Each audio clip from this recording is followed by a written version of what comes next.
عمومی طور پہ رشتہ داریوں کے اندر بعض رشتہ دار بہت تلخیاں دیتے ہیں، زندگی کے اندر زہر بھر دیتے ہیں، لیکن اگر کبھی وہ مجبور ہوں تو ان کی اعانت کریں، اور ان کا رویہ کچھ بھی ہو، زہرناک ہی ہو، لیکن آپ کا رویہ خوبصورت ہونا چاہیے۔ آپ مجھے اگر پوچھیں کہ سب سے بہترین صدقہ، سب سے افضل صدقہ کون سا ہے، تو سب سے افضل صدقہ جو مجبور ناراض رشتہ دار کو دیا جائے، جو رشتہ دار آپ کا شریک بن کے ہر جگہ پہ کھڑا ہوتا ہو، ہر خاندانی میٹنگ میں، ہر خاندانی ایونٹ میں آپ کے مخالف کھڑا ہوتا ہو، آپ کو نیچا دکھانے کی کوشش میں لگا رہتا ہو، اور کسی وجہ سے وہ کمزور پڑ جائے، مالی مشکلات میں مبتلا ہو جائے، اور آپ اس کی مدد کرنے کی پوزیشن میں ہوں، تو آپ کا نفس آپ کو کبھی بھی اس کی مدد کرنے پہ آمادہ نہیں کرے گا، آپ کا نفس روکے گا، آپ کہے گا کہ یہ تو ہمارا شریک ہے، تو سانپ کو دودھ پلائیں، اب تو اس کا سر پاؤں تلے آیا ہے، اس کو تو کچل دے، یہ تو میرا دشمن ہے، اس کو طاقت دوں۔ نفس کبھی بھی نہیں چاہے گا کہ اپنے شریک دشمن کی مدد کی جائے، لیکن سب سے افضل صدقہ وہی ہے جو ناراض رشتہ دار کو دیا جائے، اس لیے کہ اس میں نفس شامل نہیں ہوگا، اور جس عمل میں آپ کا نفس شامل نہیں ہوتا اس عمل سے تمہارا رب راضی ہوتا ہے۔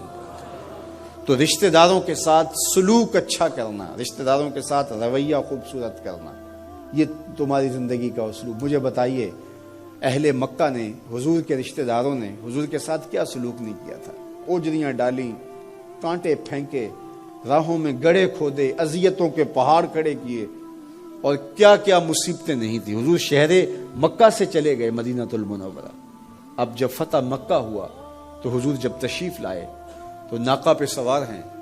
تو اب یہ تھر تھر کانپ رہے ہیں سارے رشتہ دار حضور کے، برادری کے لوگ۔ انہیں پتا تھا کہ آج ہمارا آخری دن آ گیا ہے، اور اگر بڑا بھی رحم ہوا تو کم از کم ہمیں شہر بدر تو کر ہی دیا جائے گا۔ اب حضور تشریف لائے، سب کو جمع کیا، کہا کہ بتاؤ میں تمہارے ساتھ کیا سلوک کروں؟ تو انہوں نے کہا کہ آپ کریم باپ کے کریم بیٹے ہیں،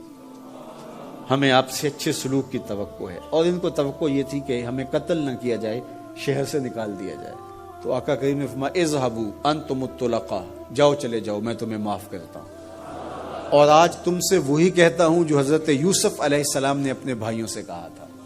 لا تثریب علیکم اليوم، جاؤ چلے جاؤ، تم سارے آزاد ہو۔ اور حضور نے سب کو معاف کر دیا۔ معاشرے کے کمزور لوگوں کی حضور علیہ السلام مدد کرتے، ان کا بوجھ حضور اٹھا لیتے۔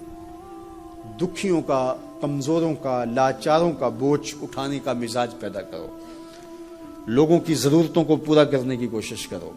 اپنے کندھوں پہ بوجھ اٹھاؤ اور ان کا بوجھ ہلکا کرو، یہ مزاج پیدا کرو۔ یہ تمہارے نبی علیہ السلام کی سنت ہے۔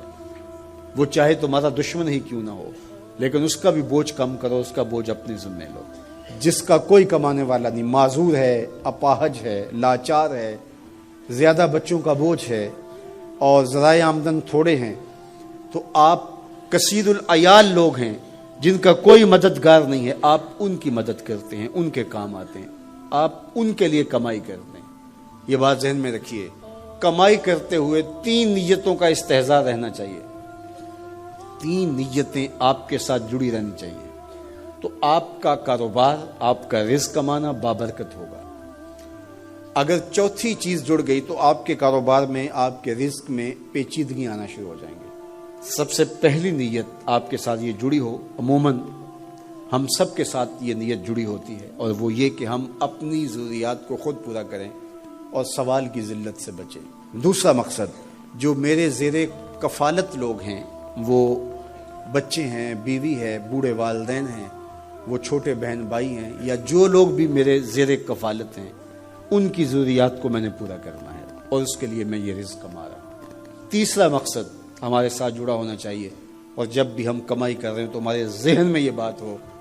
کہ معاشرے کے وہ لوگ، وہ میری گلی میں ہیں، میرے رشتہ داروں میں ہیں، میرے محلے میں ہیں، یا کہیں اور ہیں، جن کا کوئی کمانے والا نہیں ہے اور مجبور ہیں، میں ان کی مدد کروں گا۔ اللہ مجھے اس کاروبار سے، اس وسیلہ رزق سے اتنا عطا کر دے کہ میں اپنے بچوں کی کفالت بھی کروں گا، اپنی ضرورت بھی پوری کروں گا، اپنے والدین کی خدمت بھی کروں گا، اور معاشرے کے ان کمزور لوگوں کی مدد بھی کروں گا۔ وہ کام جن کے ذرائع نہیں ہوتے آمدن کے، بلکہ اخراجات ہوتے ہیں میں ان کاموں میں لگوں گا، مدارس دینیاں ہیں، مساجد ہیں اور دیگر ایسے کام ہیں، میں یہ خدمت کروں گا، اس لیے میں کما رہا ہوں، تو یہ رزق بابرکت ہوگا، اور آپ بیٹھے